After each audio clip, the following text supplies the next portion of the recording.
ജീവാംശമായി താനേ നീ എന്നിൽ കാലങ്ങൾ മുന്നേ വന്നു.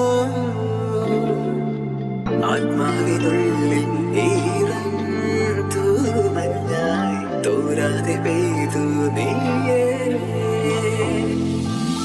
പൂവാടി തേടി പറന്നു നടന്ന ശലഭമായി നിൻ കാൽപാടു തേടി അലഞ്ഞു ഞാൻ. ആരാരും കാണാ മനസ്സിൻ ചിറകിൽ ഒളിച്ച മോഹം പൊൻപീലിയായി വളർന്നീതാ. മഴ പോലെ എന്നിൽ പൊഴിയുന്നു നേർത്ത വെയിലായി വന്നു മിഴിയിൽ തൊടുന്നു പതിവായി നിന്നനുരാഗം. ഒരു കാറ്റ് പോലെ പുണരുന്നു നെഞ്ചിൽ നിള പോലെ കൊഞ്ചി ഒഴുകുന്നിതെന്നു മഴകേ ഈ അനുരാഗം.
ജീവാംശമായി താൻ